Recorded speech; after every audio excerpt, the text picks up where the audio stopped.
Alright, this is Quackshot for the Sega Genesis. I'm going to dedicate this video to Toby, who did that character drawing of me that I'm going to use in the intro from here on out. So let's check this one out on the Sega Genesis.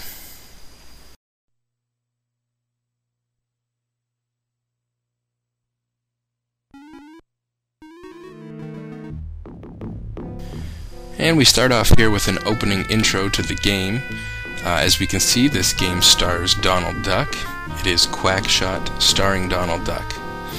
And, well, the game has somewhat of an Indiana Jones theme to it.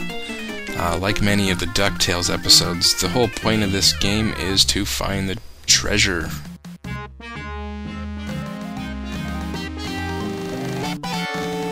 And, well, right away you can actually see the Quackshot logo. Very similar to Indiana Jones logo. And, well, look at Donald Duck. He's got the hat on and the brown shirt. You know, he almost looks like Indiana Jones. So the game starts off, it's a very simple platforming game with some very basic levels. Very simple controls with the 3-button controller. A dashes, you can do a short little sprint. B is your attack button, and C is jump. But what really sets this apart from other platformers is there's a little bit of puzzle elements to it. Very, very reminiscent of Legend of Illusion on the Game Gear, where you have, some puzzle elements to the platforming. In this one, you collect different items and you get different weapons that allow you to progress in the levels, but they're not in order. Okay, so here you can see you can call the plane and bring up the map, and on the map to begin with you have 3 levels that you can go to. And you're going to find items and weapons throughout the different levels that help you progress in the other levels. So you go back and forth between levels, it's not linear. And one thing I really like is that the levels have checkpoints to them. So if you get to a point in a level where you can't progress and you have to go to another level, you can leave that level, go to another level, and when you come back to the previous level, you'll actually start off where you left off at the checkpoint. So the checkpoints actually remember themselves even when you leave and go to different levels.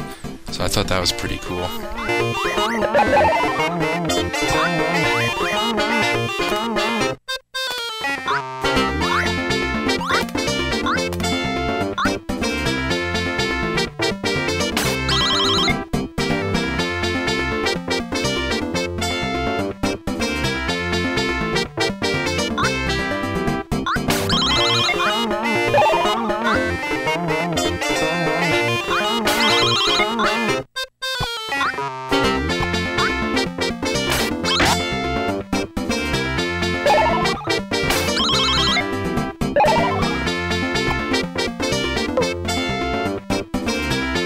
This game came out in December of 1991 for the Sega Genesis and Mega Drive. It's published and developed by Sega, so it's very similar to a lot of other, Sega/Disney games. Castle of Illusion, World of Illusion. It's very similar to those games. Like I said, it's probably more similar to Legend of Illusion on the Game Gear. And speaking of the Game Gear, this game was also ported to the Game Gear and Sega Master System, but it's actually under a different name. It's called The Lucky Dime Caper. This game was also ported to the Sega Saturn in 1998 as part of Sega's Ages Mickey and Donald Duck collection. It includes Castle of Illusion starring Mickey Mouse and this game Quackshot, but unfortunately that was only released in Japan. Here you can see another checkpoint, and I'm going to leave this area and actually go back. And I've gone back just to get a key.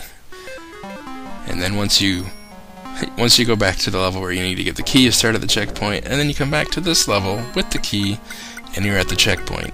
So once again, they really save you a lot of time, you know, with the checkpoints, and the checkpoints remembering, you know, where you've been even when you leave the level and come back. So once again, it's very nice with the checkpoints.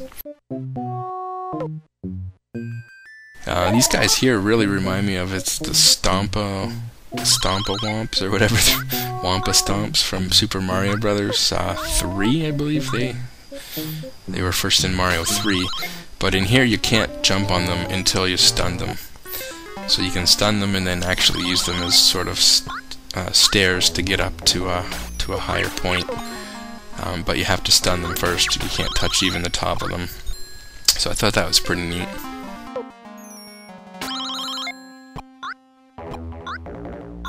And here you need to use the sliding maneuver, which you do by pressing down and jump to get through some of those areas. Now here Goofy gives you an upgraded weapon, and the upgraded weapon is what you use to actually get to higher points where you couldn't get to before. So now we can go all the way back to the very first level, and once again, as you'll see, we'll actually start at the checkpoint.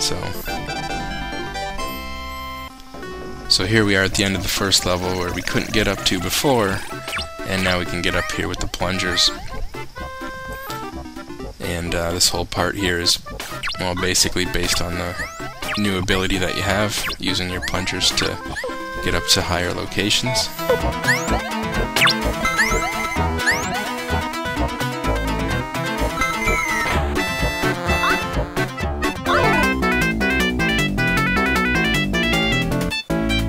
This part of the game is pretty cool, is you have to jump from, and I didn't realize it yet, but you have to jump from pulley to pulley to avoid getting electrocuted or falling off.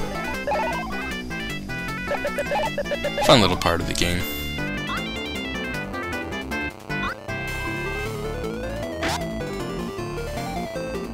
And it brings you to Gyro. And Gyro gives you another new weapon, which you can use to actually shoot through blocks and walls that were blocking you earlier. So once again, you're going to be going back and forth, and no specific order, just to get items. So this is Transylvania, which is the third level on the map. There's more levels in this game. I believe there's 6 levels in total, but you can only start off with the 3, so you unlock the other 3 once you get through these first 3.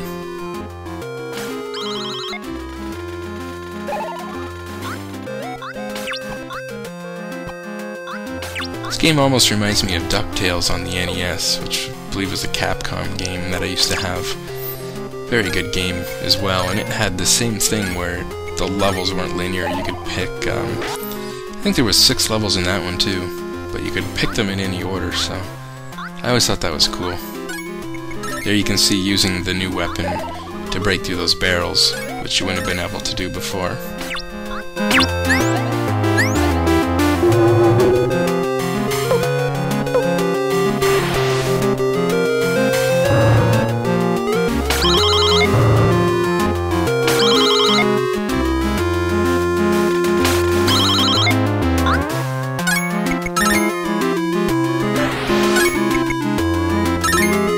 Short part where you're underwater, and of course you move really slowly, just like you would expect underwater.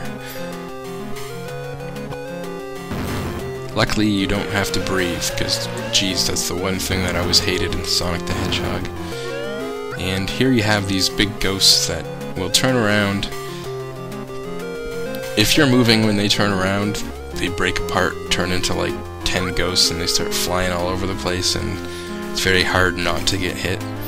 So yeah, definitely don't move while he turns around. And here we're fighting Dracula.